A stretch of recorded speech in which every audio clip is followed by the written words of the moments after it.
Hello and welcome back to Kritika Matra Astrology. This is a brand new video of Saturn retrograde. Now Saturn is getting retrograde from the 29th of June and it will remain retrograde until 14th November. As we know, Saturn is in Aquarius and it's going to retrograde in the sign of Capricorn. When a planet retrogrades, it means that it appears to be moving backwards. So when you are in a car and another car overtakes you, it looks like you are moving backwards, but in actuality you are still moving forward. It's just that the other car is faster than you. This is what it means by retrogression. So here the other car is the earth, so the gravitational pull and push is the primary reason for this retrograde to happen. Now when Saturn gets retrograde, such a big planet gets retrograde, it definitely affects each and every one of our lives. So when we say Saturn is getting retrograde in Aquarius, it doesn't mean that it's going to affect only Aquarians. It's going to affect each and every one.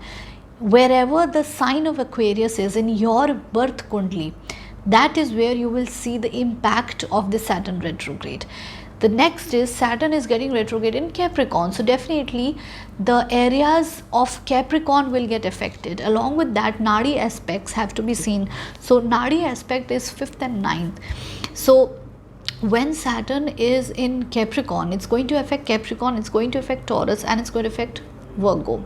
Along with that, it will also affect Cancer because it's 7th from itself. Now when it affects Cancer, it means that this is a time where it's a time to review your public image. It's a time to sit and work on your emotional self, emotional being, and to structure your thoughts.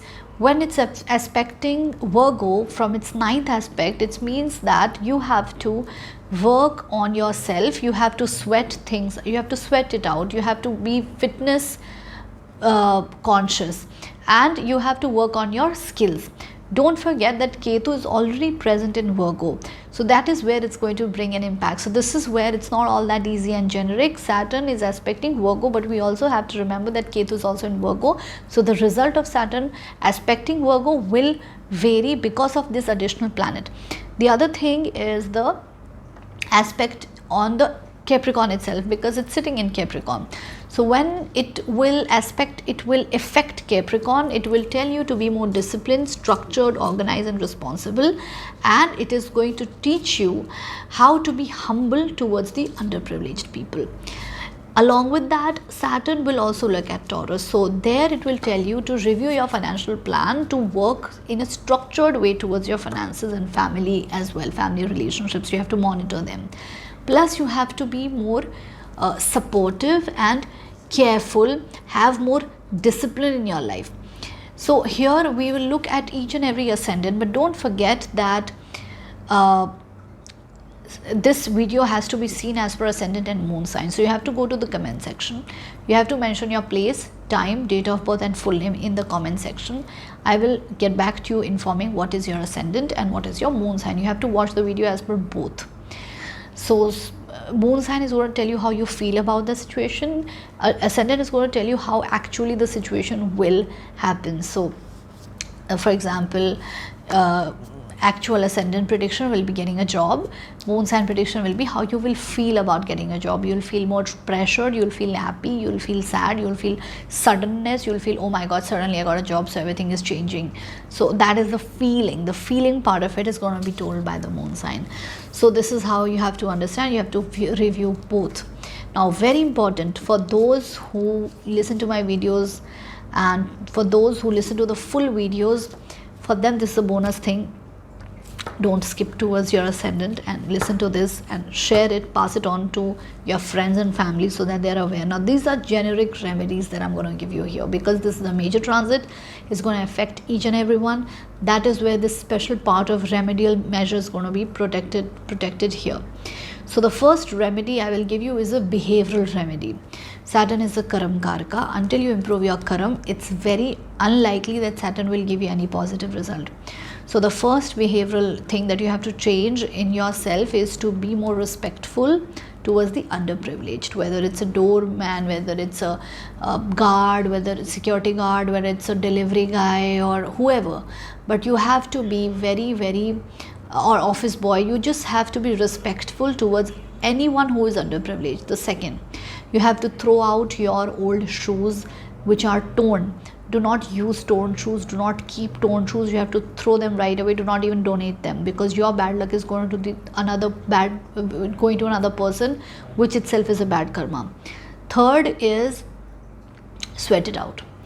Saturn likes workouts, so you have to work out, you have to keep yourself engaged, you have to always exercise, you have to be fitness aware, and you have to sweat. You do any form of exercise, it's fine, but you need to sweat.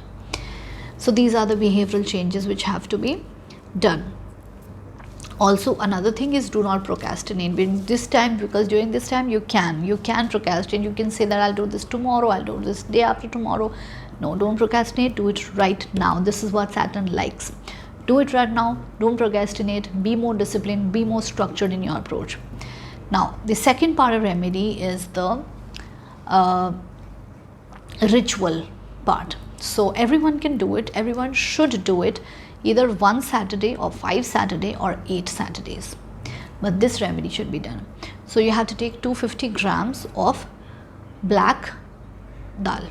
Okay, collect it in a black cloth. You have to soak it on a Friday night, and then you have to take it out on a Saturday morning. This black gram, just collect 250 grams of black gram, soak it on a Friday morning, take it out on a Saturday morning, put it in a black cloth, and add some charcoal, add some one coin, 1 rupee or dirham, or whichever country you're in, just one coin you will add, and also just add on sesame seeds to it.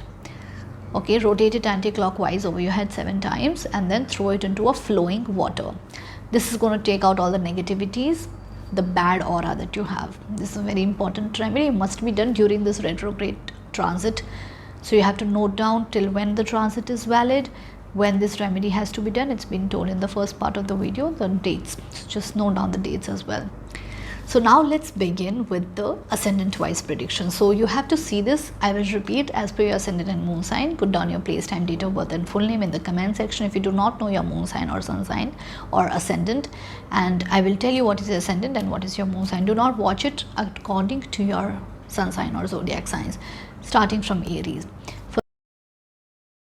For Aries natives, this transit is happening in the 11th house. A lot of focus will be on your health and finances. You will need to review your decisions regarding finances, where to invest, how to earn, which other sources I can use to earn. New relationships will be formed, partnerships will be formed, and these partnerships are going to be very beneficial for you. You also have to focus a lot on the type of people that you're with. You have to be very careful on the type of people. If you're an owner of the company, you have to pay salaries on time. If you're an employee of the company, you have to be humble towards each and every colleague that you work with. Remember this throughout the transit. The next ascendant is Taurus. For Taurus natives, this transit is happening in the 10th house. So new decisions related to career will be made. Travel related to religion will be done. Pilgrimage travel will be there. You can meet a pandit, you can meet your guru, you can meet your mentor. You can also have a pilgrimage travel like I was mentioning. Study, you can start a new course, you can start to study. You can fall trap for a false romance, which means you can fall in love with someone who is projecting a different or a false image of theirs. Coming to the next ascendant, that is Gemini. For Gemini natives, this transit is in the 9th house. So we can see you can migrate abroad to study. You can change the course that you're studying. For example, you will go to a more traditional course. If you're studying IT, you will change your IT to a more traditional course now. And there will be definite travels. You will see that luck is also favoring you. Coming to the next ascendant, that is Cancer. For Cancer natives, you can see a 360-degree life change for you. Everything will change. Your looks will change as well. Probably you start keeping beard if you were not keeping now.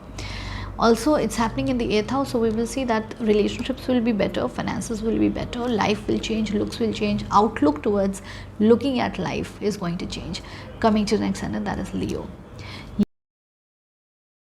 Leo native, this is in the 7th house, it's going to retrograde in the 6th house. So you will get more traditional about your relationships, and you can cheat your partner, or your partner can cheat you as well. This is becoming very prominent, so you have to take care of this. For any competitive exam for student natives, is great. You can definitely go for any competitive exams during this time, and you have to take care of your health. So you have to sweat it out. Like I was giving some of the remedies in the beginning part of the video. Go over there and refer to all the remedies for you. They're very important because Saturn is not a friend of your ascendant. And sweat it out, work it out, and be more fit, be more active. Don't procrastinate. Saturn will not like that. Coming to the next planet, that is Virgo. For Virgo native, this is happening in the 6th house. It's going to retrograde in the 5th house. So 6, 7, 8, 9 and 10. So yeah, it's happening in the 6th. We're getting Virgo, it's getting retrograde in the 5th. So for you, this is a good time to appear for any competitive exam. For student natives, it's a very good time. For people who want to take up a new hobby, this is good. So you can take up any new hobby that you wanted to do as a child. You can take those hobbies, and also you may get a new job during this time. Coming to the next one, that is Libra. For Libra native, this transit is in the 5th house. It's going to impact the 4th house. So some kind of trouble within the home will be there, because of which your work life will be affected. For relationships, it's a timing to work on your relationship. For student natives, academically, you will do really, really well. Coming to the next one, and that is Scorpio. For Scorpio native, Scorpio moon sign, this transit is happening in your 4th house, and it's going to retrograde in the 3rd house. So your responsibilities towards your younger sibling are going to increase. Some kind of home related disturbance will be there, which is going to impact your career or your work life. And also we will also see that some kind of disturbance is there in your mentally, unconsciously you're not that happy, you're not that well. You can also get a new job during this time, and you can also work on yourself, on your inner self during this time. It's a great time to work with groups. If you're someone who likes to work alone, it's not going to work during Saturn retrograde. Coming to the next ascendant, that is Sagittarius. For Sagittarius ascendant people, this transit is happening in the 3rd house. It's going to retrograde back to the 2nd house. Financially, we can see definitely losses. So a lot of losses, so it's not a good time to invest anywhere, because we can expect some kind of financial losses. You should invest more time with your family, because that is where your focus will be. That is where it will be required for you to focus. And it's a good time for student natives. So if you want to do a new course, you want to flourish academically, all the best for that. Coming to the next ascendant, that is Capricorn. For Capricorn native, the transit is there in your 1st house. The transit is in the 2nd house. It's going to retrograde back to the 1st house. You must do all the remedies that I have given in the beginning part of the video. Do refer to that, and do refer to the timelines. I'm going to mention in the comment box. You can go to the timelines, watch the remedial part. It's very important for you. Personality change will happen. New outlook of looking at things will change, and confidence will increase, but you will become more self-centered. You will be very selfish, I can say. Like you will focus only on yourself. It's a good time for progeny if you're planning to have kids and to get into a new relationship which can lead to marriage. Fantastic time for that. Coming to the next one, and that is Aquarius. For Aquarius moons and Aquarius natives ascendants, this transit is happening in your 1st house, and retrograde will happen in your 12th house. We can definitely see some kind of foreign connections, travels, and things were going really, really slow, and now is the time when you're going to just gather the strength, because when you are losing something, that's the time when you realize the importance of the strength. Okay, because when you've lost everything, that is when you realize that okay, this is what you appreciate the strength more. So this is what we see. And so for you, it is that foreign connections will be made. It's a good time to invest in stock market, share market. You will definitely benefit through that. Coming to the next one, and that is Pisces. For Pisces native, the transit is there in your 12th house, and Saturn is going to retrograde towards your 11th house. So definitely you should start working in group. If you're a person who likes to work alone, this time is not going to support you, and you will get more spiritual. You will find your partner who will be more spiritual than you. So you may not connect with your partner so much because you will be lost in your own world. and you will be centered more on yourself, but your partner will be centered more spiritually. That is where the difference will come. We can definitely see more travels for you, and it's a time wherein, you know, you sit with people, you discuss with people, you take advice of your elder sibling. If you have, you must take advice of them before doing anything. You must refer to the remedial part which I gave in the beginning of the video. I will put that in the comment section, in the timestamps also, so just refer to that. Alright, so this is all from my side. Stay tuned to my channel for the next video. I will be very soon posting another video for you guys, so subscribe and tap the bell so that you do not miss any video from this channel. Thank you so much for your time, and may God bless you.